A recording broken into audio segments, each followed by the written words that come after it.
Hey dudes, it's Lerald.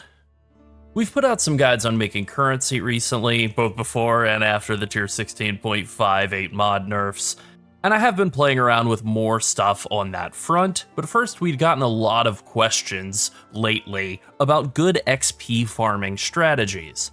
And then one of our channel members, shout out to Old Spirit, asked a question in the Discord about using Headhunter that really got me thinking. And so here I have what I think is the best leveling strategy that I've come up with in terms of the combination of cheapness, ease, and simplicity in the current state of the game. Basically what you do is you kill guys and you don't die, and that is it. There is no King's March, there's no mechanics at all, really, so no brain power is required. Your maps are just going to be flooded with enemies, kill them, don't die, the end. I was pulling in well over 100 million XP per hour at level 98 with this strategy in tier 16 maps, and I tried several different layouts and found that it really works well in pretty much any map. I like Mesa the most, but Dunes, Atoll, Jungle Valley, literally any map will work. Maybe you hate yourself, maybe you want to run Maze map 100 times in a row. Go nuts. Now, in addition to granting a lot of XP, this strategy also throws a ton of gold currency and other useful drops at you because you are just simply killing tons and tons and tons of monsters as quickly as you possibly can. I actually found like 6, I think, raw divines and a bunch more divines worth of Scarabs and div cards in the span of doing an hour or two of this strategy in basic 8 mod tier 16 maps last night. So that's the intro, it's over now. Join our Discord in the description and say hi to me in Sunset, and maybe you'll inspire our next video, you never know. So I'll start off with a couple of little tips about leveling quickly. PoE has 2 different XP penalties. The first one, the obvious one that everyone knows, is if you die, you lose 10% of your current level's XP. So don't die, right? This seems obvious. It is obvious, but it's also easier said than done sometimes. If you do think you're gonna die, honestly, even if you don't think you're gonna die, you could just simply buy Omens of Amelioration right now. I think they're a little, yeah, okay, they're a couple hundred chaos, so they're not cheap, right? But they could save you a lot of time. They cut that 10% penalty down to 2.5% of a level. Not too bad, but you only get 1 use of an omen per map. So if you're really worried about XP and leveling and so on, and you are keeping omens in your inventory and you die, just start a new map. I think it is worth it to just accept that that map is dead and focus on not losing 12.5% of your XP in a single map. The other XP penalty is a little less obvious, and it's just simply a penalty for killing monsters at a lower level than you. And while the numbers on it are fairly complex, basically the higher level you are, the less XP you get from a given monster. A tier 16 monster, for example, is going to give you more XP if you're level 95 than if you're level 98. This makes it so that getting from 98 to 100 takes roughly the same amount of work as getting from 90 to 98, but with the added issue that dying is way more punishing in those last couple of levels. So you can absolutely run this strategy in tier 17 maps. The monsters in those maps will be 1 level higher than they would be in tier 16s. So you can absolutely run this strategy in tier 17 maps, or tier 16.5s, or even like 8 mod tier 16s. That is ultimately what I did to get my last level. I just sat down for a couple of hours and slammed it out, and it was all very smooth. Tier 17 maps will give you more XP than a tier 16 map, though. That is my point here, because the monsters are all 1 level higher. But there is the added risk of tier 17 maps being much more likely to kill you than a regular tier 16 map is. So in terms of the 2 mechanics that we're using in this strategy, we're going with Domination and Beyond. These have really good synergy with each other, especially due to the Scarabs that we're using, which I'll get to in a bit. These are probably my most and least favorite League mechanics in the game, Domination and Beyond respectively, just in terms of how much I enjoy them, not in terms of like how good they are. Domination's great, I use it all the time, it gives you huge buffs. It's kind of a poor man's Headhunter or Mage Blood, but it also stacks with Headhunter and Mage Blood, and it adds a bunch of very basic monsters into the map. I'm pretty sure they're all still native monsters as well, so it's just like really simple and solid. It accelerates your ability to clear maps, which is good for efficiently farming anything. Currency, XP, gold, whatever. I'm gonna go farm some Dr. Pepper out of the fridge before I finish recording. Most mechanics do the opposite of Shrines. Most mechanics slow you down. Beyond is probably the worst of the mechanics at doing this. It is the most oppressive in terms of popping up every few seconds and saying, hey man, wait, there's some monsters to kill. Hold on, slow down. And this is why I've always disliked Beyond since the rework in 2022, except it's actually not a bad mechanic. It spawns tons of monsters to kill in your map. It slows down the rate at which you clear maps, fine, but it increases the amount of monsters you kill per hour, and you can wait beyond demons to be more likely to drop raw currency or divination cards or whatever, so I don't really know why I disliked it all that much.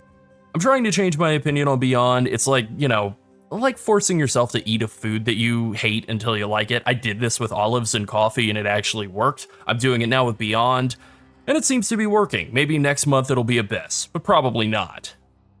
Alright, so now let's talk about Scarabs. So, one of my favorite Scarabs in the game is Monstrous Lineage. You're able to stack 2 of them. It's 40% magic pack size each. They stack 80% magic pack size. It stacks with all the pack size mods that you get from your maps. It just gives you enormous magic packs. They drop tons of gold, raw currency, divination cards, all the usual stuff that monsters drop, and there's a lot of them, and they give a pretty good amount of XP. The two real mechanics here that are kind of making this strategy work very well is the Domination Scarab of Evolution, which at this time is really quite cheap, and I'll just pull up the page for that. Domination Scarab of Evolution is a pretty interesting shrine. It adds an evolving shrine into the map, and what that does is basically when you kill monsters, previously I believe this was a 5% chance, I think it got doubled in this patch, yeah, in fact it did. When you kill a monster, it has a chance to revive as a higher rarity tier, so normal goes up to magic, magic goes up to rare. This results in a lot of rare monsters being added into your maps because of how many magic monsters you have in your maps due to Monstrous Lineage being in your maps.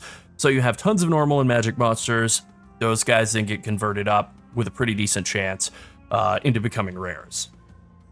This then stacks multiplicatively with Beyond Scarab of the Invasion, which causes killing rare or unique monsters to spawn a bunch of Beyond portals.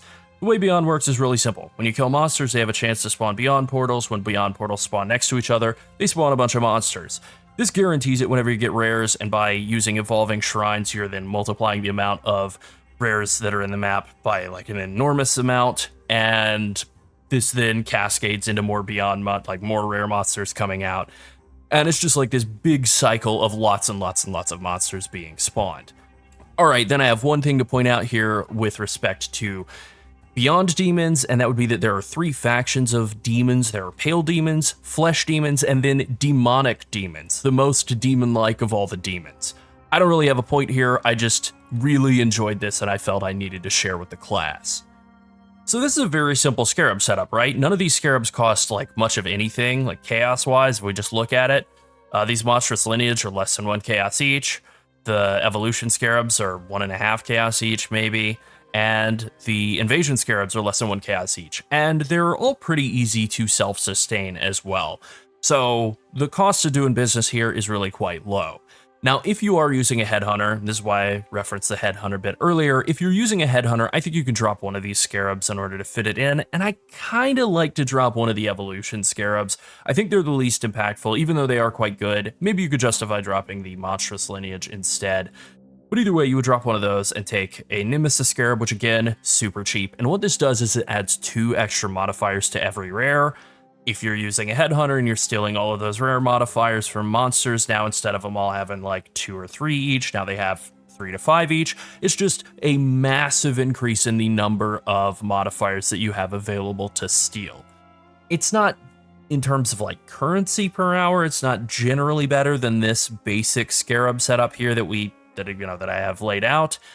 But there is potential when you get like a good drop, like a monster converts all of its drops into currency.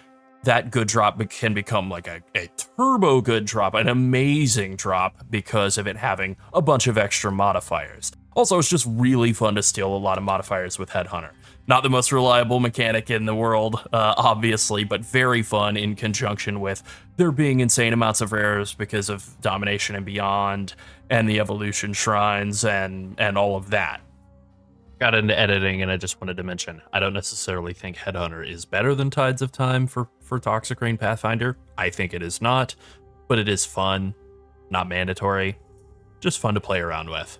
All right, now I want to move over to the Atlas passive tree, and I'll just start by saying that, if you're looking for the PoE planner link for this, I haven't put it into the spreadsheet yet, but I will put that into the spreadsheet momentarily, like as soon as I finished up here, right? I have been also adding a Scarab column into that, and I'm going to do that with this as well, so that'll all be here. Just check for that check the description spreadsheet. There you go. Okay, so we're doing shrines. So I'm taking all the shrine nodes, every single one of them, pretty basic. Then for Beyond, I'm taking most of the Beyond nodes. The only ones that I'm not taking are I'm not coming and taking Demonic Power because we're not killing demonic bosses at all, so no need for that. And then the same goes with Torn Veil, not killing demonic bosses, so no need for that. We are taking the Keystone, which means no bosses, but that's a good thing. The bosses are slow to spawn, slow to kill, not very rewarding, and they turn off spawning monsters or demons for the rest of the map, so they're just generally bad. And you just really want to have as many of these demons spawning as you can. Now you have a choice up here of going for Katash demons, which will give you more div cards, Beta demons, which give you more currency, and Gore demons, which give you more uniques. I think the Beta demons are clearly the best. More currency is good. I got a bunch of divines out of Beta demons. I had 2 or 3 come from Beta demons in a single map. So, that was pretty nice. Ultimately, I think this is clearly the best one. Technically, you could put a couple of points in, but I don't really think it's worth it to do that. Just go with currency. There you go. As for most of the rest of the tree, we're still taking pretty much the normal stuff. If you don't like demons, if you don't like Beyond, you can scrap all of the Beyond stuff. I think it's worse, unfortunately. I did play around with just doing a more normal, all of the Scarab nodes, all the Quantum Rarity in the middle of the tree, and nothing with demons at all, and just going shrines the whole way, and I thought it was pretty good. But I did think it was a little bit worse than this. The only reason I'm even mentioning it is this is really going to flood your screen with monsters. So if your FPS is taking a hit and that's causing you to die, I get wanting to not have that happen. So that would maybe be the only other thing I would consider. There is one thing I want to point out here, and that would be Refiner's Bargain. I am taking this because it seems to be, I think I've mentioned this briefly in some other videos, but I like this as a keystone in pretty much every strategy because I am using King's March to ship stuff out. Thaumaturgic Dust is kind of the big bottleneck on shipping out big crop shipments, and because we're getting guaranteed 5 possessed monsters in every map from Seance, and they're very rewarding. They give a lot of XP, a lot of currency, all of that. We're getting monsters that will have some of their drops converted to Thaumaturgic Dust thanks to Refiner's Bargain. It seems to be a per item basis. Most of the possessed monsters I kill will drop anywhere from 2 to 15,000 Thaumaturgic Dust each. So I would feel I'm getting probably 10 to 30,000 Thaumaturgic Dust just every map. Yeah, probably closer to 10, but still 10,000 Thaumaturgic Dust every map when I'm blasted through these maps 8, 10 an hour, something like that. Maybe more than that, hopefully more than that, 10 to 15 an hour. That feels pretty good to just be adding in all that extra dust just from killing monsters and having loot that wouldn't even get through the filter, instead be turned directly into dust.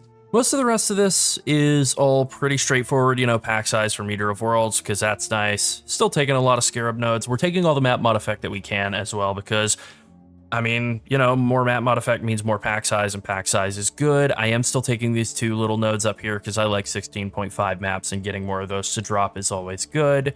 And then I like all the shrine nodes. I think they're really good. Syncretism gives you that extra buff and makes your buffs be very strong. You're getting a lot of buff duration out of these small passives here. And then Drawn to Power makes it so that all the shrines have an extra pack of monsters, at least 1 magic pack. Like I said, I think those are all native, so that just makes it really, really easy to juice up the size of all those packs. All right, so in terms of the map device, what I'm running on it is just Domination. It's the simplest, cheapest option.